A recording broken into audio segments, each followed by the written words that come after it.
Hello everyone, welcome to अगन the deserving India. मेरा नाम इंद्रजीत। आज हम अपनी कंटिन्यू कर रहे हैं उसी सीरीज को जिसमें हम मेंस के क्वेश्चंस की प्रैक्टिस करते हैं। मेंस का क्वेश्चन आपके सामने है, इसको हम लिखेंगे, हम इसको समझेंगे कि प्रश्न में क्या पूछा गया है, उस डिमांड को समझेंगे, फिर उसी हिसाब से आपका मॉडल आंसर भी एक्सप्लेन किया जाएगा। ठीक है, देखो जरा, what do you understand by basic structure. अगर हम सवाल की बात करें तो इसमें कुछ लंबा चौड़ा हिसाब नहीं है, बहुत सिंपल सा सवाल है, सिंपल सा प्रश्न है। आपसे दो बातें पूछी गई हैं कि भाई साहब बेसिक स्ट्रक्चर क्या होती है, explain the evolution of the structure, sorry of the doctrine. मतलब देखो, उन्होंने कुछ उलझाया नहीं, कुछ कठिन नहीं है। उन्होंने सिंपली कहा कि भाई बेसिक स्ट्रक्चर का पता है क्या होती है, कैसे बनी, एवोल्यूशन कैसे हुआ, बस दो बातें लिखनी है। तो आप क्या करेंगे, अप्रोच देखो। पहले आप सिंपली बेसिक स्ट्रक्चर को इंट्रो में, ठीक है, मैं हमेशा समझाता हूं आपकी जितनी भी वर्ड लिमिट हो, जैसे मान लेते हैं हम यहाँ पर कि भाई साहब 150 शब्दों में लिखना है। अगर 150 शब्दों में लिखना है तो इंट्रो में आप 10% ऑफ द वर्ड लिमिट या at most 15% of the word limit से ज्यादा यूज नहीं करेंगे। मतलब आप 15 से 20 शब्दों में बेसिक स्ट्रक्चर को डिफाइन करेंगे, इंट्रो, उसके बाद बॉडी। इसका कोई कंक्लूजन नहीं होगा, ध्यान देना ये, ठीक है। बॉडी के बाद right the evolution of it with the supreme court verdicts. तो आप पहले शंकरी प्रसाद केस को भी एक्सप्लेन कर सकते हैं, उसके बाद 1960s वाले केस, गोरखनाथ केस, और अंत में सबसे ज्यादा इंपॉर्टेंट जहां पर इसकी मेन एवोल्यूशन होती है 1973 Kesavananda Bharati versus state of Kerala, 1973 case को आप यहाँ पर एक्सप्लेन करेंगे। उसके बाद कंक्लूजन देना है नहीं देना है आप पर है, क्यों, क्योंकि उन्होंने सिर्फ एक्सप्लेन द एवोल्यूशन तक कहा है। कंक्लूजन में आप यही लिखेंगे कि भाई साहब ऐसे ऐसे बनी, और भारत की आगे जो अखंडता और एकता बनाए रखने के लिए this is very important, constitutional supremacy को बनाए रखने के लिए this is very important, even vital. Important और वाइटल में बहुत अंतर होता है ना, वाइटल जो बहुत ज्यादा इंपॉर्टेंट है, ठीक है। चलो थोड़ा सा एक्सप्लेन कर ही देते हैं। वाइटल जो वर्ड होता है ना, vital word comes from Vita. Vita एक लैटिन वर्ड है जिसका मतलब होता है लाइफ, ठीक है। तो जब हम कहीं पर लिख रहे थे ना इंपॉर्टेंट, तो उसका मतलब तो है जरूरी, पर वाइटल हम वहां यूज करते हैं जहां पर वो जीवन जितना जरूरी है। जैसे oxygen is vital to us, oxygen मेरे लिए वाइटल है, वरना उसके बिना मर जाएंगे। ऐसे ही बेसिक स्ट्रक्चर डॉक्ट्राइन वाइटल है संविधान की सुप्रीमेसी को बनाने के लिए, वरना उसके बिना संविधान की सुप्रीमेसी खत्म हो जाएगी, ठीक है। चलो, अब आप यहां पर पॉज करके वीडियो को क्वेश्चन का आंसर लिखेंगे। मैं मॉडल आंसर की तरफ मूव कर रहा हूं, और अगर आप चाहें तो क्वेश्चन लिखने के बाद उसको कंपेयर कर सकते हैं। आगे बात करते हैं मॉडल आंसर के बारे में। देखो, बेसिक स्ट्रक्चर को हम पहले डिफाइन करेंगे। It consist of those essential pillars of constitution which are considered as vital to its very existence. संविधान की अगर सुप्रीमेसी की बात करें, एग्जिस्टेंस की ही बात करें, तो उसके लिए बहुत इंपॉर्टेंट है। Parliament can not amend or take away even the constitutional amendment. The word basic structure Bharat के संविधान में कहीं भी मेंशन नहीं है। It is a judicial innovation, इसे जुडिशरी ने खुद ही इनोवेट किया है। In the historic case Kesavananda Bharati versus state of Kerala 1973, यहाँ पर पूरा नहीं लिखा है, केशवानंद भारती केस लिख दिया, पर मेरी कोशिश रहेगी कि आप पूरा लिखें, इच्छा भी रहेगी, है ना। पूरा लिखो, ज़्यादा अच्छा लगता है। Kesavananda Bharati versus state of Kerala 1973। Basic structure की कोई लिस्ट नहीं है, ऐसा नहीं है कि कोई भाई आपको पूरी लिस्ट बना के दे दी है। समय समय पर सुप्रीम कोर्ट डिसाइड करता है कि भाई ये बेसिक स्ट्रक्चर का पार्ट है, इसके बिना संविधान खत्म हो जाएगा, तो हम इसको तो चेंज करने नहीं दे सकते।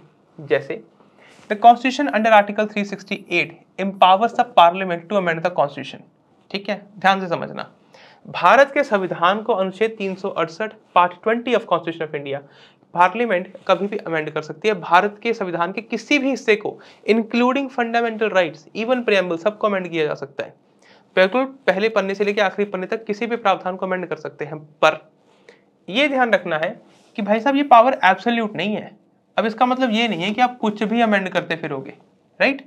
With attention to preserving the original ideals envisioned by the constitution makers, the Supreme Court pronounced that Parliament cannot distort or alter the basic feature या basic structure of the Constitution.